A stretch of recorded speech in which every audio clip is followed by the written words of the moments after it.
Welcome to our celebrity interview this week of Fundamentals with Josh Keaton.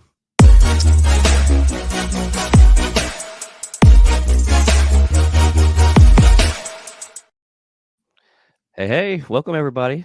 Hey, what's up? So here on Fundamentals, some of our favorite projects that Josh has been in is Hercules, classic. Oh, yeah. Here recently, Captain America from X-Men 97. Yes. And spectacular SpiderMan. And this is probably my all-time favorite, Steve Rogers from What If.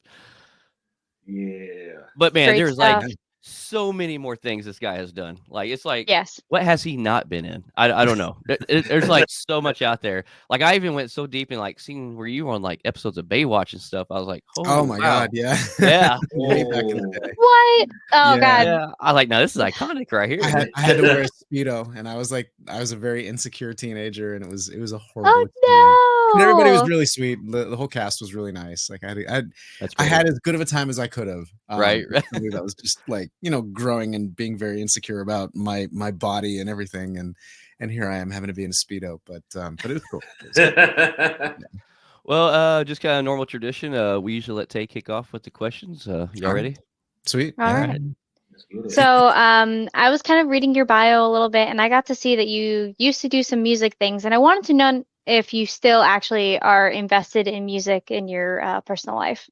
I still love music.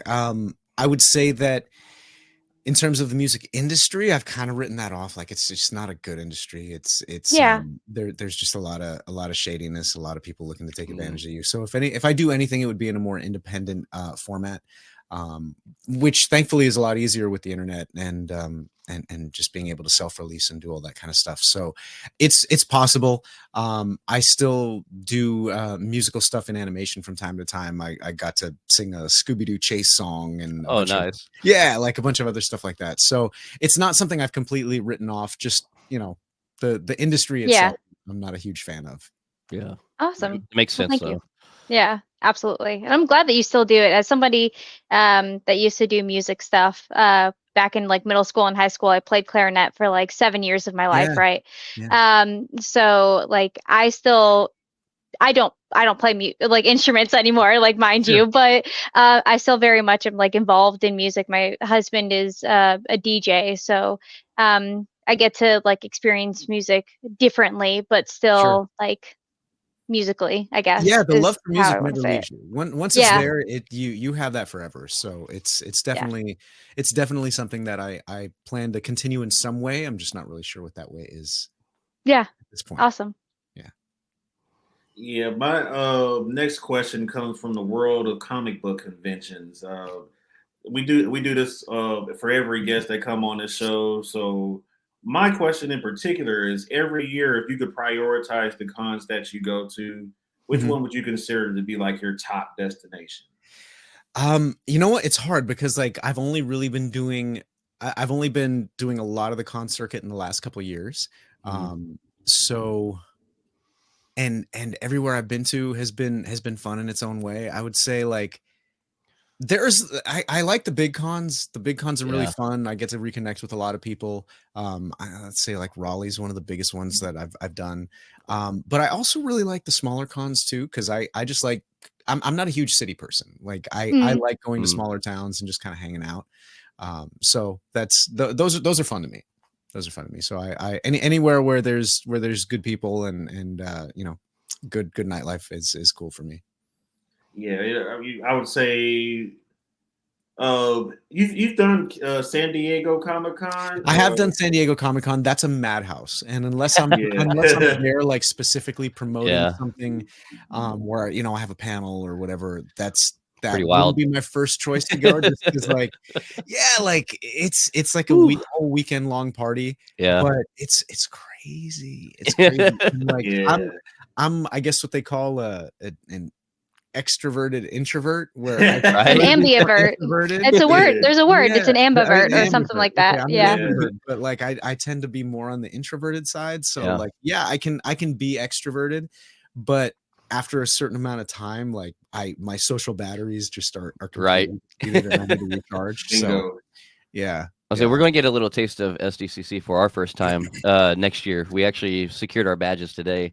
Nice. And I was like, man, from the things I've heard and stories I've heard, it's going to take like 2 weeks to recover from that. Yeah, it's crazy. It's crazy. But if it's your first time going, you'll have a great time. You'll have a really good time. Awesome. Nice. So I guess my first question would be, you've done a whole plethora of characters, but what is like one character that you just absolutely love that you've not voiced yet, and that you would be like, man, if I ever had the opportunity, I would love to voice that character? It's hard because I've been fortunate enough to really amass a bucket list worthy list of heroes. Right. I would say probably like more villains, because Mhm. I usually kind of get typecast into the hero role, which, you know, I'm not complaining about. Yeah. And if I had to go down that road again, I'd say maybe somebody, you know, I've never gotten a shot at playing Superman or Batman or some of those real Sure. classic superheroes. So maybe one of those. I mean, I'd probably just say some more villains. I'm not really sure. I haven't really given it a thought Right. as to who, but yeah, I would say the other one that I always say when I get asked this question, but it's too late now because the show's already gone, was I really would have loved to be on My Little Pony. Because Okay. it was a great show. Oh. It was a great show. Yeah. Yeah. But I'm not Canadian, and they only hired Canadian actors for that. Oh, really? Okay. Yeah. Oh. Yeah, Huh. yeah. You had to be a Canadian citizen to be on that show. Man, I will say, like, Wow. one thing like about What If is, like, you know, they have a lot of the live action characters voice them, and hearing your Steve Rogers voice though is wildly close to Chris Evans, Well, like thank sounded you. like Chris Evans, because like I didn't even know it wasn't him until I actually looked up, you know, after watching it, looked at the cast, and I was like, oh my god, okay, That's awesome. That's all. Yeah. That's what I was hoping for. There was a lot of research that went into that, and just a lot of listening to him ad well, nauseum. you can tell. And, it was. I was nervous about it, man. I was Oh, I nervous to imagine. see that, you know, make sure I got it right, and that I You wasn't nailed it, gonna dude. piss off MCU Like fans. for real. Thank you. Well, if you're looking for like a DC villain, I think that you would be able to pull off the voice of like Harvey Dent like really well. Oh yeah, that would Because be you fun. have like a political that. like type, like very strong, you speak very well kind of thing. And then to just get to also see like that dark side, I think you could pull that up. Oh, that would be that fun. off. Hey, That was would be cool. that was the first thing that popped in my mind. I would love to play Harvey Dent. That'd I be can great. rock with that. Okay. I'd love to play him in live action too. That'd be awesome. Oh yeah. Hey. Oh, okay. Let's speak it into existence now. Like Yeah, I let's like do it. I Let's would like put it out that. there. Let's put it out there. Yeah. So I also saw that you were bilingual. Or maybe more than just one. I don't know. But I did get to kind of read a little bit that you speak Spanish. I was wondering if you've ever actually voiced anything in Spanish, or have you only done English work? When I was younger, I did more stuff like that. There was actually, I voiced like some characters in the Spanish dub of An American Tale back when I was like a really? little kid. Huh. I don't even remember which mouse I was, but Uh-huh. like, yeah, like it was just like Spyful. no, it definitely wasn't Spyful. Definitely wasn't Spyful. But like just some smaller characters Yeah. in that. No pun intended. And I'd say the closest I've done to, like, I've played characters that have spoken some Spanish in animation. But yeah, in terms of like an actual Spanish project, I can't really think of anything. I remember I did this anime short for LaShawn Thomas. What was it called? I forget what it was called, but yeah, I played two characters, and one of them spoke Spanish. Wow. So I had some Spanish dialogue in that, and that was cool. That was cool to be able to actually do it, Yeah. Right. because I don't get asked to do that often. Oh, okay. And not Mary. Interesting. I feel like not a lot of people can offer that either. So like that's all really cool. You know how to do that. Cool. Yeah. Yeah. My next question is for the nerd dads out there. So you guys get the luxury of introducing your kids to the shows, the books, and the movies, and the comic books that you grew up with. What are some of the proudest moments of your parenting experience when it comes to nerding out with your kids? I mean, we're all big gamers, including my wife. So we play a lot of video games together. On like every now and then on Fridays, we'll have like a family game night where we'll like load up a Minecraft world, like a new survival world, and we'll basically just go and try to survive as a family, and we'll go and do stuff. And it's been funny seeing like the way that the kids have matured and grown, because in the beginning I would always be like yelling at Angela. It'd be just like normal life, like where I would be like, dude, who used all the iron? And he's like running around with the iron sword and full iron armor when we haven't even made an enchanting table. We haven't even done any of the stuff that we need to actually like progress in the game, but he's like running around in all the gear. And I'm like, dude, you can't just like use all the iron and not go put it back. But he didn't want to farm for it because he's used to playing in creative, where if he wants something, he just spawns it into existence. But like we like playing survival where you actually need to find it and like do it. And there's like consequences to going somewhere without food and all of that. Like, so that's how we like playing. Like we're playing No Man's Sky right now and the same thing. But yeah, like No Man's Sky's kind of become our new Minecraft, where we'll go out and we're exploring all these worlds and stuff. And my daughter Lola loves the game as well. She's obsessed with space, as am I. And I remember when we first started playing, like my son got really upset because he got spawned on this hot planet. And he just kept dying because he couldn't find the sodium to recharge his health stuff or whatever. So I basically had to hop over to his star system and Dad's landing in his spaceship. Dad's gonna come take care of you and all that. And, it was fun. It was a lot of fun. But yeah, just seeing them get into a lot of the stuff that not just that I've been a part of or that I also share an interest with, but like my daughter's gotten really into Percy Jackson, and then that's also led down to her writing, and she's a really talented writer. She like I've basically been reading to the kids since they were really, really little kids. So they're already my daughter's in like 5th grade, but she's reading at like a mid high school level, and my son's also reading kind of like a early high school, and he's 3rd grade.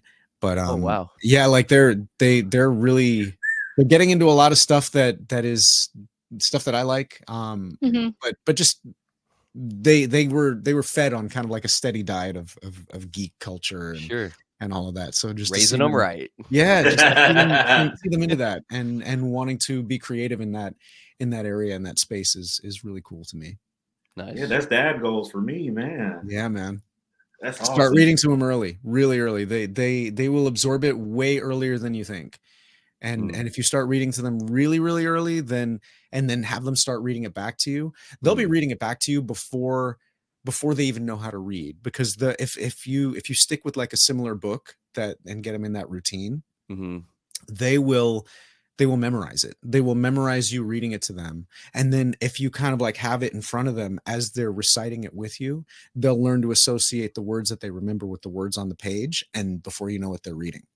They're doing it for themselves. And then you can start moving on to way more advanced books. I mean, it's funny. My daughter in 5th grade, they're reading Charlie and the Chocolate Factory right now. And she's like, Dad, I read that when I was like 5. and she's right, because like as soon as they could read Dr. Seuss, I'm like, all right, we're done with Dr. Seuss. Let's try some more complex things. And I love Roald Dahl. So I was like, let's read Roald Dahl. And yeah, so I just started reading that to them when they were like 3 and 4, and then by 5 they were ready to start reading it back to me. That's great. That's awesome. Yeah. So, who is someone you've acted with that's been the most fun and memorable? Like a moment you're like that. Oh man, you always kind of go back to that. And you're like that was a blast, or something happened that made it super memorable. There's a lot of those. I would say that like. I mean, you can share more than one if you want. Yeah, so. I mean, well, the other thing is that like there's the voiceover industry for a long time has been a pretty close-knit industry. And so now it's opened up a lot since the advent of the internet and being able to like remote record and do all of that stuff. But I got to work. I've been fortunate enough to work with a lot of my like voiceover heroes and people that I grew up watching and listening to, like Peter Cullen and Frank Welker.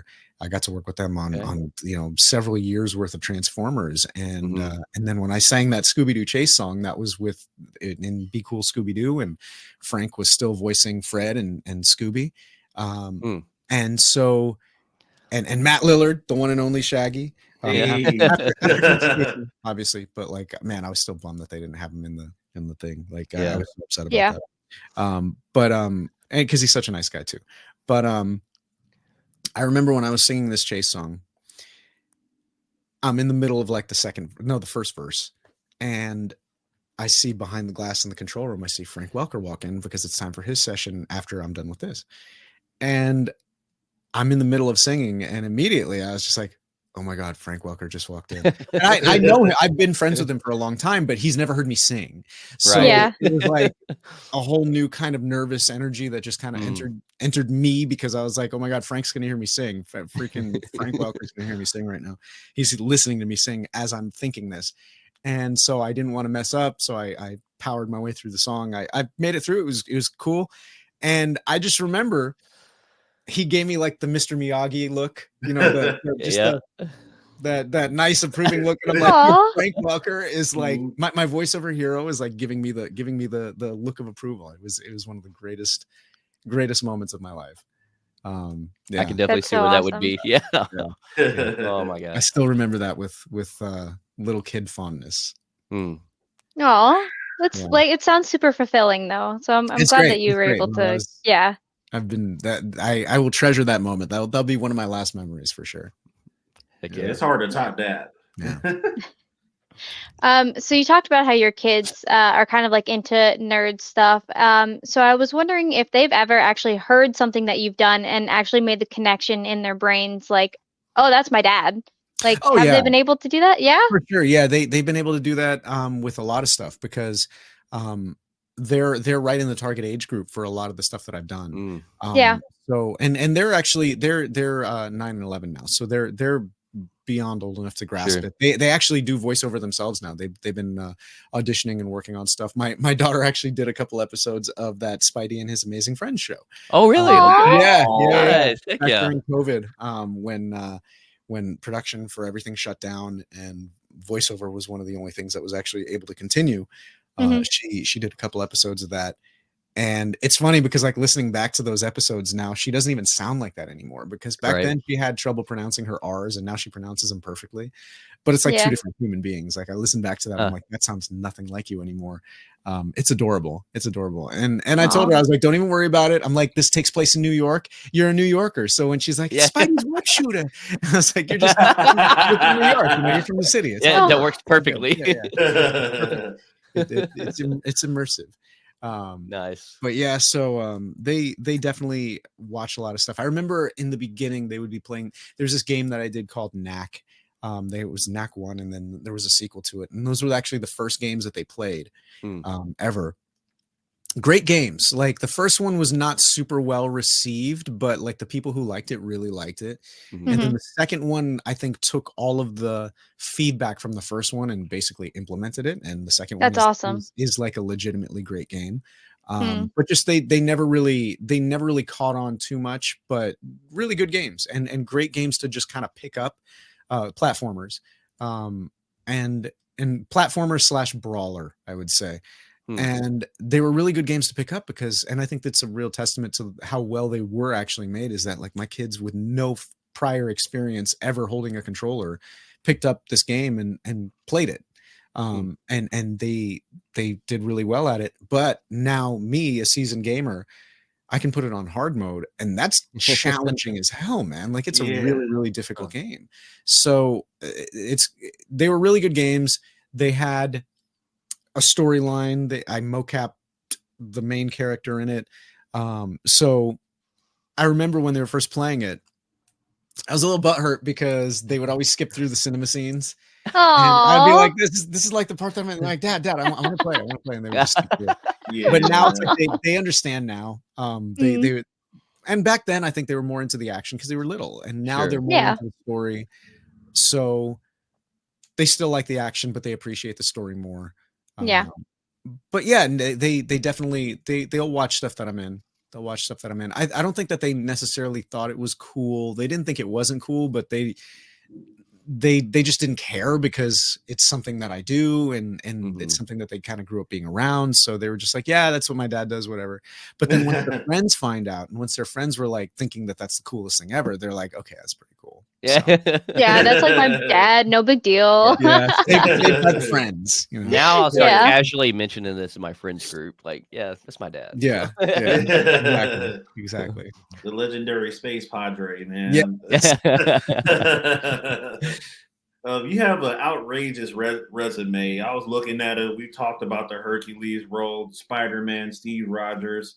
One thing we didn't mention yet was your role as Salo in Arcane. Oh yes, yeah. Oh, dude, and we're on like the final part of this season. I think like The finale just dropped. Yeah. Yeah, so it's kind of a little crazy to have to say goodbye to Arcane as a TV series. Yeah, I was hoping that it would get more seasons, but I mean, I guess I can't complain if they've told their story and they've told it as well as they have. Then I guess there's something to be said for not necessarily like gilding the lily and, Right. and Yeah. overextending it to the point where people don't like the show anymore or have issues with it, and like just go out on a high note, leave them wanting more. Yeah. I guess, but Exactly. great show. And I'm so thankful to be a part of it. I was really happy that they gave Salo a bigger part in the second season. It was fun. And the funny thing is that character just kind of started out as like a joke, as like a meme. Like I remember they showed me this character. I was initially there in the first season to voice Deckard, who was like the bully that ends up getting like juiced out and dying. But that's who I was there to voice. And then they had like one line as this guy, and I took one look at him. I took one look at the concept art for him, and I'm like, okay. And I think the line was, "And I brought you ginkgo nuts." So I was just like, let's just see how funny I can make. And I brought you ginkgo nuts. And I make it as silly as I could. But that gave him a life, and that gave him kind of like it was like a jumping off point, and then he just became like the snooty counselor. And so so they wrote me into more episodes, and then they really expanded his character and gave me some room to play around in the second season. But yeah, that literally just started out as one throwaway. That's crazy. Line. What's crazy too is like like someone like you can bring your talent to a one-liner like that, and then it actually just immerse and make it into something so much bigger because of your voice. That's wild. I mean, that happens a lot. Like, I don't know if you're familiar with Family Matters. And so like Steve Urkel Family Matters was just supposed to be like a 1-episode thing. And he was so funny that they ended up writing him into more stuff. And, by the end of the show, he literally was the show. Yeah. So always trying to get my Steve Urkel moment in there. Oh yeah, absolutely. Yeah. I never knew that about him. And I grew up on that show. 1 episode, and not even he wasn't even like the star of that episode. He was billed as a co-star, which is below a guest star. Like a guest star usually is like has to do more with the main story and forwards the plot in some way. And he was just supposed to be the joke that Laura didn't go to the dance with, and he was the show by the last 3 or 4 seasons. Like definitely, it was all Steve Urkel. Oh, absolutely. Yeah.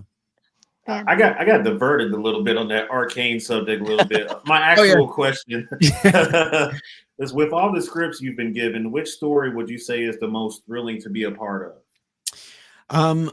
That's a tough one. I'd say there was in Voltron there was the episode where Shiro and Keith and the Shiro clone fight. And that was like just this culmination of this whole buildup that had been going on for several seasons. So to see it like finally happen was awesome. But honestly, like I would say probably the symbiote arc in Spectacular Spider-Man was my favorite, because again, like Spider-Man's been my favorite superhero since I was a kid, and that's been my favorite part to ever play. And they did such a good job with the symbiote arc on that show. And I loved how cerebral it was. I loved how the episode pretty much was in his head. And they, before that, didn't start out with an origin story. You just kind of started out the show, hit the ground running. He was already Spider-Man, already been Spider-Man for the summer. And they don't really go back and do the origin until like you've already gotten to know Peter, right? And already gotten to know his world. And I feel like it has more weight that way. And I love how it turned out. I love how it turned out. It was really fun to do. There were some fun emotional places. Well, I wouldn't say fun, but like good emotional places to go in that. So yeah, I had a great time with it. That was the one that really was the most exciting for me in that show, for sure. Yeah, absolutely, man. I love when Peter gets that black SpiderMan suit. He's just a whole nother Peter. So Yeah, for real. So I think that actually might have answered my question that I have next. But if I'm wrong, we can just skip over if I'm right. So actually, my next question was, out of your whole portfolio of everybody you've voiced, who would be your favorite character you voiced and why? But it sounds like it might be Spider-Man. Yeah, it's for sure Spider-Man because, like I said, he's been my favorite character since I was a kid. Right. And to be able to voice him in something that's had such staying power and such a loyal fan base for all these years has been a dream. It's been a dream come true. Yeah. Spider-Man, I mean, like, that's who's in my background. I got like 2 Spider-Man coffee cups. Spider-Man's tattooed on me. Nice. Yeah, you can't go wrong with, and there's so many variants of Spider-Man that are just so great. Yeah. Like he's probably got the most variants that are so widely loved. It doesn't really matter which variant you could pick. For sure. Oh man, I have like so many things to like think about with that. So real quick, this isn't one of my questions, but I wanted to ask it because based off of what you had just said. I went to Phoenix Fan Fusion and I got to see the X-Men 97 kind of like they did like a panel and Lenore was there and she had talked about how when she's doing the acting, she thinks about the different like memories that she has and uses those emotions in her like acting of Rogue. So she had thought of like a really sad moment of like when she found out, I think it was her nephew had cancer, and that's how she got to be like really sad with the I can't feel you to Gambit. So I wanted to know, do you use like real life memories and to get those raw emotions that you were talking about in Spider-Man? I don't because I still need to like go home at the end of the day and like I'd rather not pick open certain scabs. Sure. But I will use like fake memories of real people in my life, real situations. I'll basically just use imagination and use that to get myself there. So, you know, I'll have a certain scenario that never happened, but the more realistic I can make it in my head, I can still put myself in that emotional place. But at the end of the day, it's not something that ever happened. So like I can still go home that day and not have be to heavy. Yeah.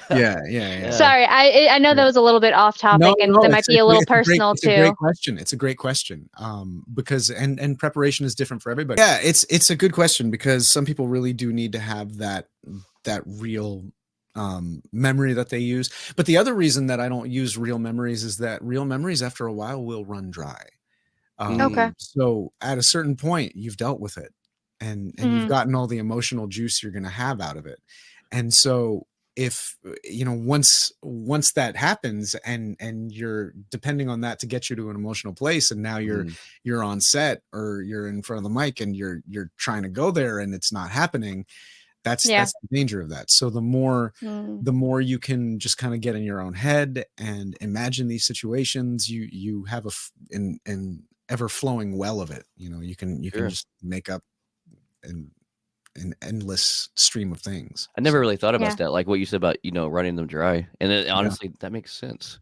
Like, All right, so my actual question is more on the brighter side of things. Sure. Have you ever seen The Office with like Steve Carell? And I never really got into The Office, but I've been like seeing enough clips of it now that I need to watch the show. But I've seen clips, yes. Okay. So anyway, so I did a deep dive on your Instagram, right? And there's 2 photos that I want to talk about. The first one, so I want to ask you a question based off of this photo. Which pizza roll is best? You know what? I think they're all pretty much the same. There's really I'd say homemade is the best, because homemade you're gonna have good ingredients. But if you're just buying like off the shelf pizza rolls, I don't really see how you can have preservative casing over like little toppings and a tiny helping of cheese. I don't see how one company is gonna make it better than the other. I would love to have a video of how you make a pizza roll from scratch with voiceover for Yemu. I've never done it, but I would say that you would probably just kind of like make a calzone and then like, you know, cut that into like little squares and then like really make sure that pinch up the ends the same way, kind of like I'm like, you guys know I'm Latino, so like but this isn't really in my culture because it's Peruvian, but I've made empanadas because my wife is Cuban. It's probably a similar thing to that, or like making ravioli. So but in this case, you could actually use really good pepperoni. You could use really good cheese. You could make them a little bit bigger so you could fit more of that in there. Okay, we're talking now. But again, that takes time. And like in that picture, I think like I even said like burnt mouth, don't care. So you could tell that I just wanted to eat something and eat it now. So it really didn't matter. I wasn't even waiting for it to cool down. It's like, and when you make those things, as soon as they come out of the microwave, it's like literally lava.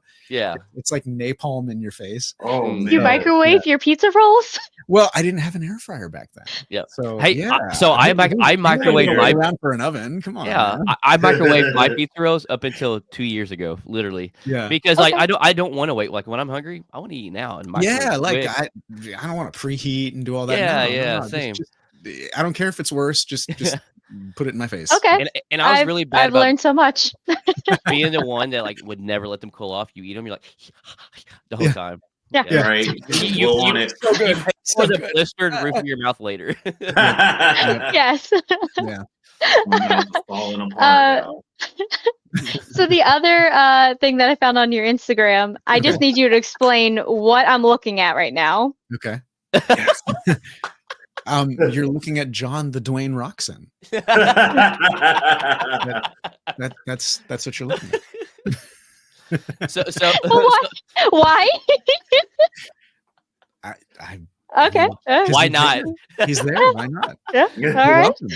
So the one who probably enjoyed this more than any of us was probably Deontay, because he hates on The Rock all the time. He has a ongoing joke on our show that him and Dwayne's been beefing since '93. That's hilarious. That's hilarious. I'm gonna challenge him to a Hell in a Cell match one day. Nice. Speaking of The Rock, there is a Moana reference that I found on your YouTube channel. Yes. So the Voltron's cast, you guys did a rendition of You're Welcome. Yes. It was amazing. Do you happen to, or I'll ask you this first. How did that come together? That was 100% my wife's idea. Really? I'd say most of the things that I've ever done on my YouTube channel that have gotten the most attention have been her idea.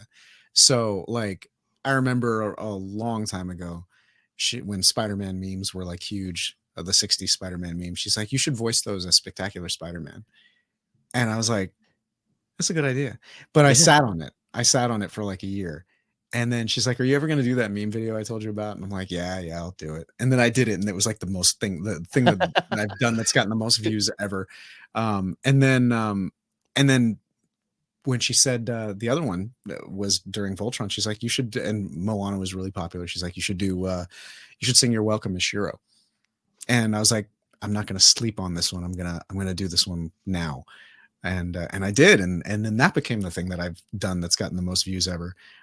There's still people going back to it. Like, I'll go back and I'll look at the comments and like, who's here in 2024? And I'm like, awesome. There was just, I remember I recorded it.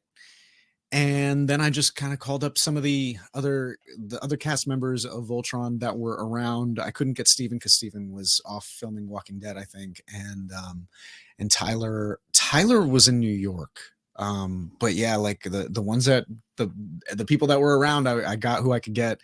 I think Jeremy was really hard to track down because he was doing a lot of conventions at the time. So it was me and Bex and AJ and Kimberly and Neil Kaplan, who played Zarkon. So just kind of got them and had them come to the house. And at the very end of that video, you'll see when I first played the song for them before they actually went in and did their parts. And we just set up a backdrop. I think it was this exact same backdrop, but a white one in the garage. And just filmed everybody. And then I came in and I sat down where I'm sitting now and edited everything together. And that was it. But that was I remember I kind of got in a little bit of trouble for doing that because this was when it was still airing. None of it had been released on DVD, and somehow I had footage, which I won't say how I got. But I'm sure that anybody who likes to sail the high seas would know. So basically, Netflix PR called me and they're like, yeah, so you can't monetize that because that footage isn't necessarily. They're like, we're not going to ask how you obtain the footage. They're like, at this point, it's gotten too many views, so we're not going to make you take it down because we think it would probably be worse to take it down because the fans would be mad because enough people have seen it by this point. But they're like, if you do this again, you can't use footage from the show. And so I was like, fair enough. I won't monetize it. Okay, we're good. And then I did another one later as Sven to the tune of Lionel Richie's Hello. And so, yeah. So that's and when I did that, I was like, okay, I can't use footage, but I can kind of like take screenshots and just kind of like make this slideshow. Right. It's not footage, you know. So That's true. I did that, but at least they were pretty chill about it. That could have been. It could have been that, yeah. But they were chill about it. I followed the whole what is it? Better to beg for forgiveness than ask permission. Yeah. Yep. Paid off. So. Nice. But I didn't monetize it, so it didn't like pay off. But right. Yeah. But I got a lot of views, so yeah. That's good. Yeah. Was that your last one, Deontay? I have a bonus one, but we can circle back around to that. Okay. So my last one then is this could be someone that's already in the MCU or someone that has not been in the MCU yet. But if you were to ever want to play a live action character in the MCU, who would be the one that you would love to choose to pick? Oh, that's a tough one. I don't know. Maybe the Beyonder. Yeah. Or I don't think that we've seen an MCU version of Norman Osborn. We haven't. Maybe Norman Osborn. Okay. That'd be a fun one to do right there. That would be a fun one to do. Yeah. Yeah. I'd probably say one of those, like somebody that's not a hero. Right. Somebody that's not a hero. I feel like villain roles could be a lot more fun. Yeah, For absolutely. We're definitely in our villain era, as we said with Robert Downey Jr. So I'm here for it. Yeah. I'm here for it. Absolutely. Tay, did you have a bonus question or? Nope. All you, dude. All you. This is my final one. So your final question. It's a final countdown.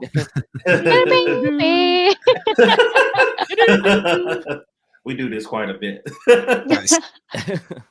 So, with that being said about the "You're Welcome" song for Moana, do you happen to plan on doing that again in 2025 with any other? It's possible. It's possible. It's just I got to find the right song.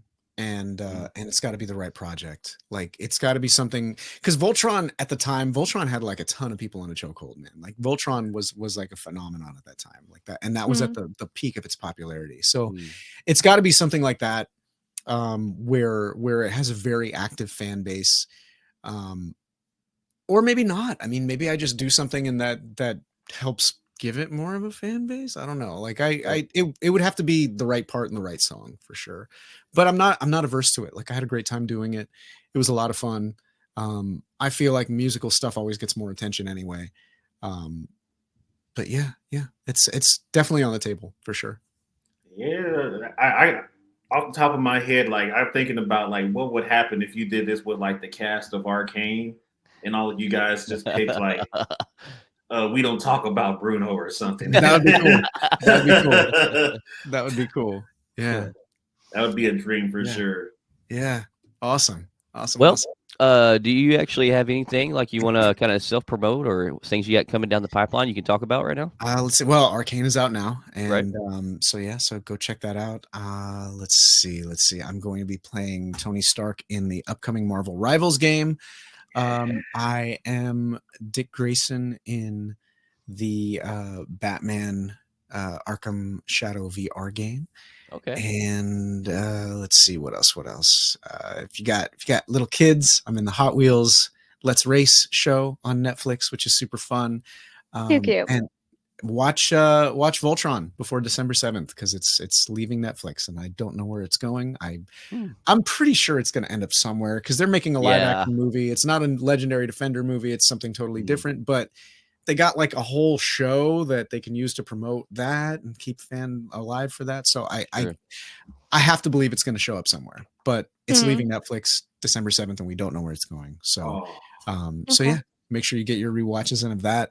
I will be doing conventions next year. I'm not sure which ones I can announce yet, but if there are any conventions that you want to see me at, then, hit up your local convention and say, we want to see Josh Keaton.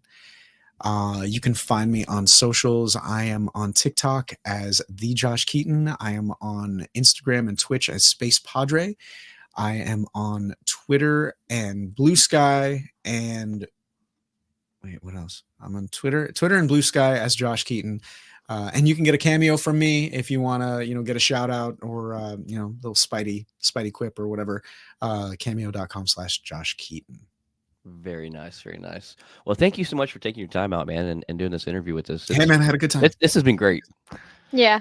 Super awesome. Thank you. But Awesome. All right. We'll see everybody later. See you guys.